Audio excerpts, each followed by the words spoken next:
Okay, we continue with our series of selections from the HaChaim and Parshas HaShavuah, and this series is dedicated for a exclusive for Shem for Rína Bat Esther for Shem Tekef Umia Betושח Yisrael.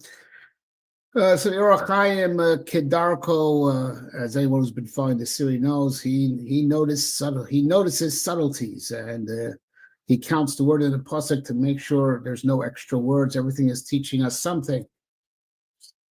So let's just read the very first pasuk in this week's parsha and explain what the HaChaim notices. Vayishlach Yaakov malachim lifanav. Yaakov sent angels before him. El Esav achiv, to Esav his brother, Artz Seir, towards the land of Seir, if that's right, but stay Edom, the field of Edom.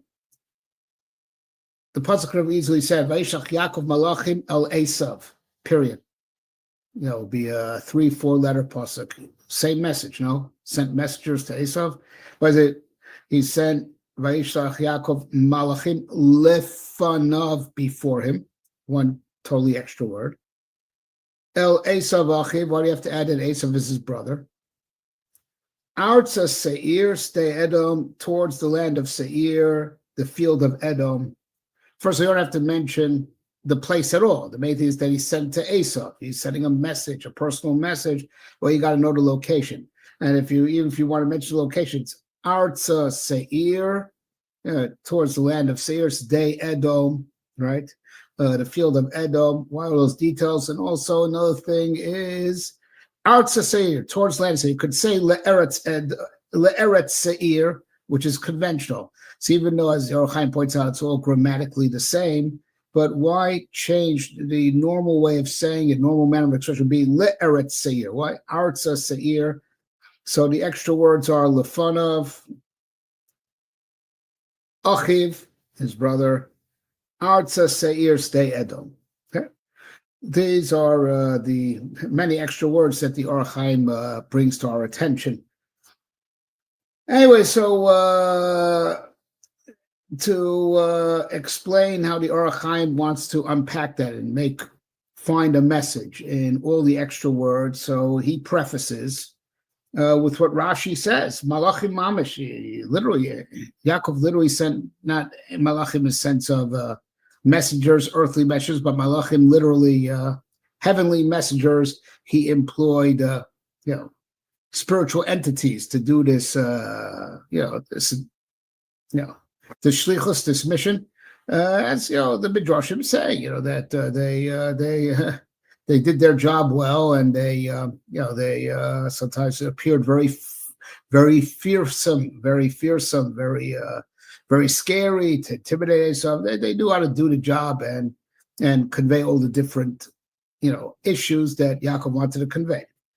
So says the HaChaim is, now to understand where the HaChaim is coming from, we have to give a preface to which he assumes the reader knows. Okay, we do have this concept of making use of, not that it's permissible, as we're going to explain.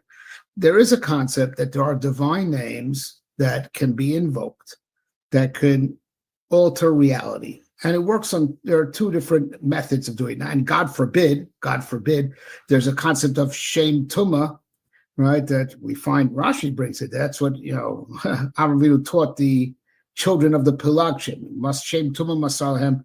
You can manipulate reality by also, God forbid, manipulating the force of evil and manipulating demons, right? God forbid, which is definitely usher. That is for sure usher. But let's talk about when using divine names, you're first of all doing your business, for lack of a better word, with the Sitra, the Kedusha, from the holy side. You're not, dealing with the other side at all, and you want to do something good. So let's talk about that for a second and understand that, right? That even though you're working with the good side, right?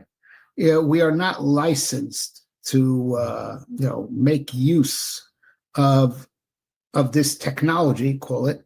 We're supposed to learn it to understand the wisdom of creation, that all of creation was created by Hashem's, utterances, so-called that the whole world was made by divine names. And just like the world was made by divine names, the world could be manipulated by divine names. Right? And it's just for our Chachma to understand how everything is rooted in a certain Shem Shamayim. That's really why anyone should ever even attempt to learn this, not for the Chachma Shabo. Right? Now, this knowledge, teaches us. And this is all, by the way, in the Ramchal, in the Derech Hashem, in the third Chilek. Everything I'm saying here can be found there. The Ramchal it lays out that there are certain special divine names that appeal to Hashem as a special form of prayer to get a certain type of response. And even that we're only allowed to do when we have permission to use those special names, but it works on the prayer mechanism, right? And that's one way. And then there's another thing that, so it's a prayer mechanism to ask Hashem to send down certain energies. It's kind of like the principle when you ask Hashem for Parnasa, he sends Parnasa, he asks, is to ask him to send out certain energies that would, move reality around a little bit, push things out of their natural balance. I have to do something supernatural, which means to move the natural out of its natural balance. And that's why this is wrong. I mean, it's usher, and as the word the sibasa is, so the tama mitzvah of why it's usher is that it ruins the cosmic balance. Hashem wants the world to run b'derech hateva, and if you need something, just daven a simple tefillah for it, and you could change the world. The way we're licensed to change the world is only through Torah and mitzvahs. We're not licensed to do things like this that ruin the cosmic balance that Hashem wants. Right? But we're supposed to know the chachma of it. But one mechanism is the prayer mechanism, right? And since it's a prayer mechanism, special divine names in a prayer type mechanism, even if you did it, you decide to do it, it may not work. It may not work because that's just like Hashem doesn't answer. He refuses prayer sometimes because it's not for good. So this type of mechanism could be refused, right? But you still get the avera for trying if it wasn't warranted. Okay. And any things that we have in our folklore about people using shemos, if any of it is true, those legends, the preface of the story is that it was revealed from heaven that they have permission. That is the right, and you understand that this is the case. I mean, I'll say this. I don't want to. This topic could go on and on. But, people who may have known this technology did not employ it to save their lives or the lives of others, by Chorban Abayis, and through the Crusades. And, it is not mutter to use these things. Now, here's an interesting thing, halacha l'maaseh. Ask your local Orthodox rabbi, I'm just bringing to your attention, the idea of writing a kamea, okay? There are those, who are more makel by giving kameos, and this is a very serious halacha l'maaseh question. All right, and I'm not getting into that, the actual general use of kamea in general. I just want to bring to your attention something else. This is halacha psuka. Now, let's say I could write a kamea that will save someone's life, and it's Shabbos. You can't write on Shabbos. Now, Joe, you say pikuach nefesh docha Shabbos, pikuach docha Shabbos. Pikuach nefesh docha Shabbos only if you for conventional medicine. Now go check with your local Orthodox rabbi. Not that I would trust anyone to write a kameh to save anyone's life. Go to the hospital. But even if someone would know and there's a kameh that's baruch minusa, you cannot be machal Shabbos to write a kameh to save a person's life on Shabbos. There's another thing.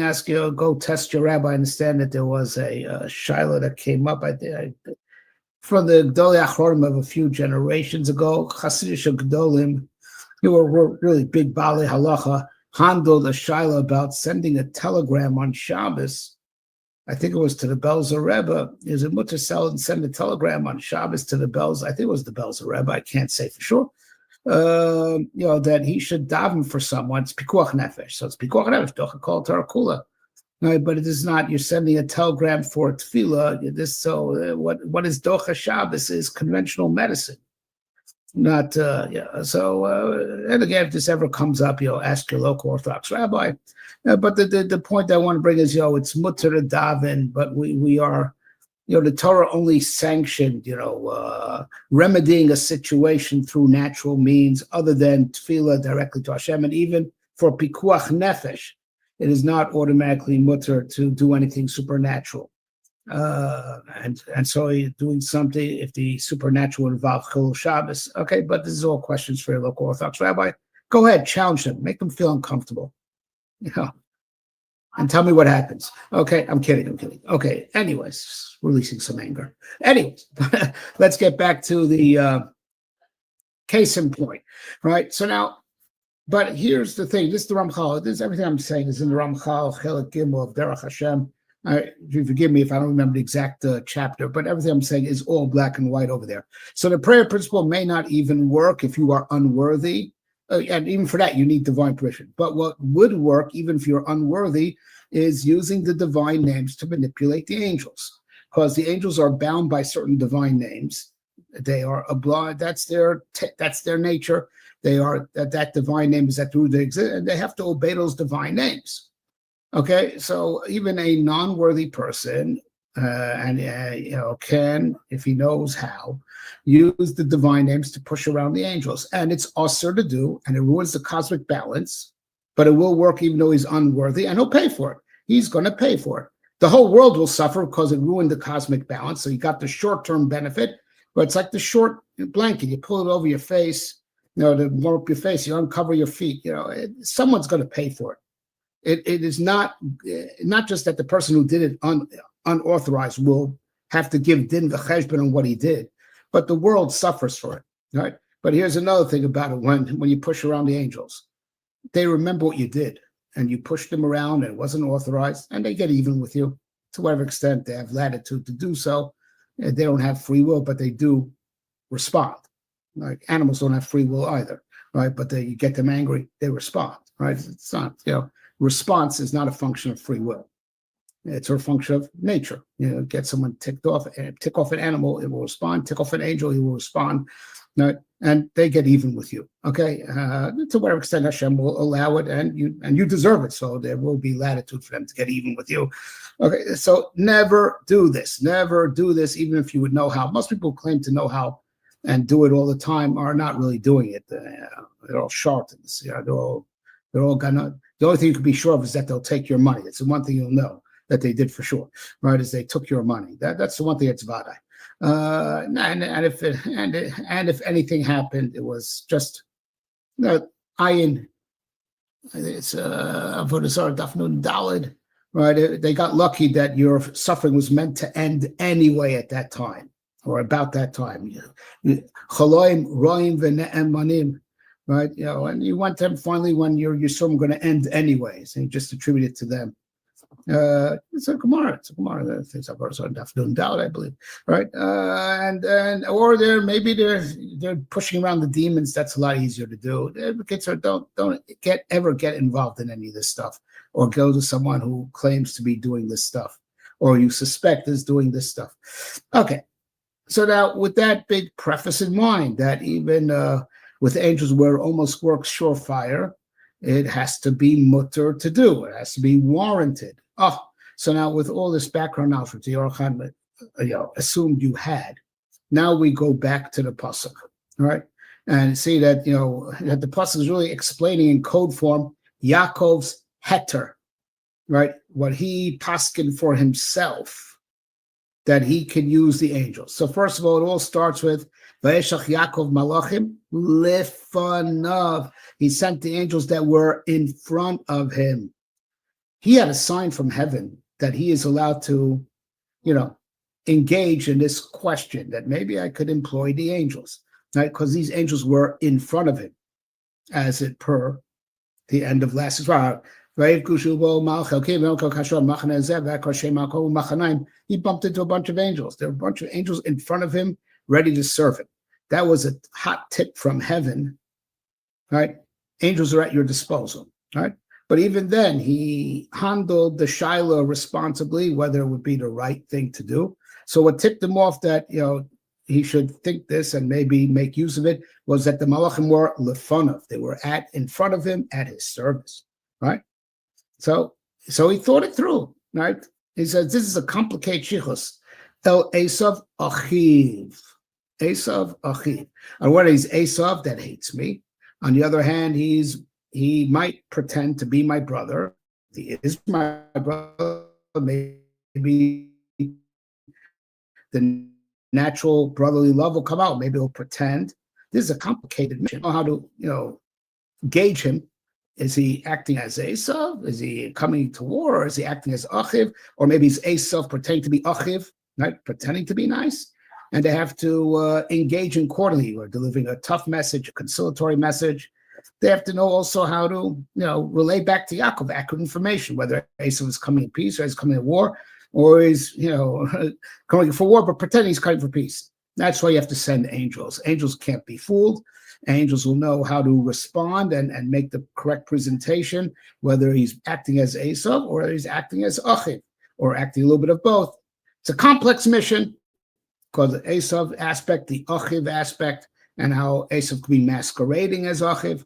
Got to send the angels. Okay, here's another way you got to send angels, right? He wants Esav to hear for the first time that Yaakov is coming in peace. He wants to hear that Yaakov's on his way from the first time from Yaakov, not from outside sources, right? He wants to hear from, so you need someone who could get to, Esav in a second, in a split second, not someone who's got to, take Amtrak that's always delayed. It wasn't a nice thing to say about Amtrak, was it? Anyways, you don't want, airplanes. Airplanes, always delayed, especially if it might be Thanksgiving Day weekend, a lot of delays, right? You got to send angels, right, that don't need public transportation, right? And they can get there in a second.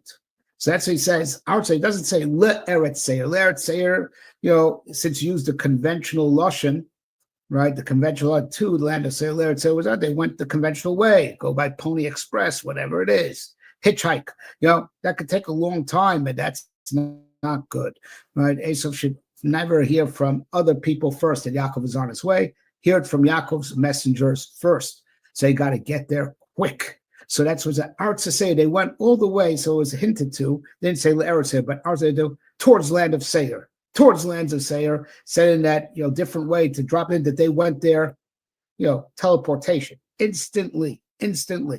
And this is not just for the purpose of getting the message into him first, to make the first impression and form the first idea in his mind of how Yaakov is coming, right? But it's also the other way, right? To be able to report back to Yaakov very quickly, so Yaakov could know how to, like in the following psukim, they came back, they went instantly, they came back instantly, right? So Yaakov immediately knows, what's going on and knows how to prepare. So you got to get angels for that. So that's Artsir. Then Stay Edom happens to have been where Esav really was. But Artsir here was, Tolutu that they got there, Bekvitza Stay Edom. So the whole pasuk is really, all these extra words are addressing why Yaakov saw fit and felt that it was warranted to make angels, employ angels for this mission. All right. We'll just end off with another thing the HaChaim says, that this pasuk is a remez also to the three states of existence that we have with Esav. Achiv, Artsa Seir, Stay Edom. Achiv refers to really how we were with Esav until the time of, the Second Temple, right, and the destruction thereof. All right, it's very interesting that with the exception of Amalek, who descends from Esav, but with the exception, obviously, the HaChaim is saying, leave Amalek out of this, right? But Edom in general, right? You read through Tanakh, and Josephus for basically most of our history up to the end, the second half of the Second Temple. It was Achiv. We kind of got along, mostly got along for a very good chunk of time till, like I said, toward the Zman of Chorban Bayesheni. So that was Achiv, right? But then there was Arts Seir. He says that Arts Seir, the way it's expressed here, as opposed to Arts Seir, could also be the prominent land of Seir. The prominent land, that's the time of the Roman Empire, right? Which we're now in a continuation thereof. This is all called Golus Edom. He is the prominent land of Seir, and we are captured under him, right? But then there's the third era, Sdedom, the field of Edom. What's a field? A field you just plow over. And that's coming the Gula, Hashlema, that should be buried, that we're just going to plow them over like a field that gets plowed. We're going to plow over the field of Edom, and we will rule over them. Lishbot es Har Esav. I will bring justice against Har Esav. Vayishlach Hashem Amlucha. It should be Bimher B'Yameinu Amen is all Schos for Shlema of Ariella, Rina, Bas Esther for Shlema. Tekmi Betושח.